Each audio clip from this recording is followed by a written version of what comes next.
अस्सलाम वालेकुम दोस्तों, क्या हाल है? ठीक है, दुआ है खैरियत से दोस्तों।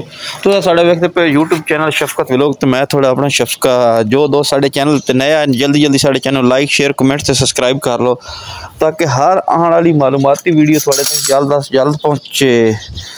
तो अज जनाब माशाल्लाह साढ़ा चेक्स हो गया जनाब 29 दिन का। तो नाल मैं आखे गाइड करिए दोस्तों भरावां जिन्होंने लोगों नहीं किसी चीज़ का इल्म उन्होंने मालूमात माशाल्लाह जानवर वेख लो तुसी कैसा लग रहा है जी।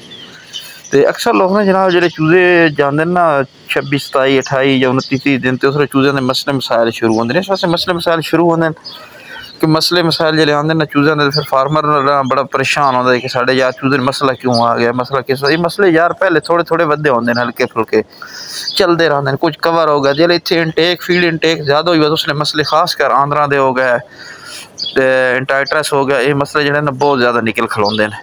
इन्होंने मसलों का हल होना चाहिए। इन्होंने मसलों वास्ते जनाब अजकल बहुत अच्छी जनाब कुछ लोग चलवा रहे हैं जनाब इंटाइट्रस वास्ते जनाब ला दो जी कि ना अपना फीड प्रीमिक्स को लवा लिया, फीड प्रीमिक्स नहीं लवा लिया तो जनाब कोई जनाब न्यूमाइसिन लवा लिया, मोक्सी स्पेक्टोमाइसिन तो न्यूमाइसिन यह लवा लिया, यह मुख्तलिफ चीज़ा लवा लेंगे। कुछ न्यूमाइसिन लवाते हैं, कुछ जनाबी फ्लोरोमाइसिन लवा लेंगे या फ्लोवोमिक्स के नाम से आते हैं पैकेट, कुछ एम्प्रोलियम भी लवा लेंगे। ये मुख्तलिफ मराहल होंगे ने लानियाँ चाहिए चीज़ा।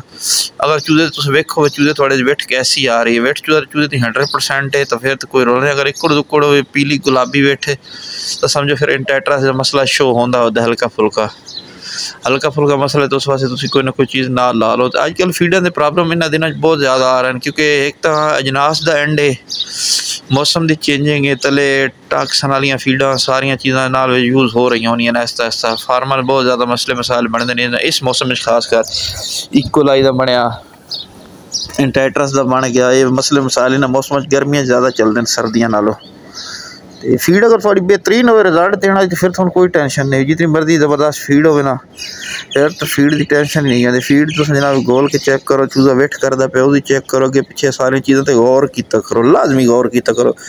वीडियो लेंथी होती बंदे आते हैं यार वीडियो छोटी जी बनाई करो, स्क्रीन शॉट दे शार्ट वीडियो बनाया, इस वास्ते भाईजान शार्ट वीडियो बनाना है। मसला असल मकसद यही है कि तुम जनाब जी वीडियो बना रहे हो वो सारा प्रोग्राम दसो भाई यह चीज़ा चूज़े लाओ। तो चूज़े का वेट होना चाहिए, फीड इनटेक अच्छी होनी चाहिए, थोड़ा चूज़ा फीड जल्दी हजम कर पाता तो होर जल्दी होवे। इस वास्ते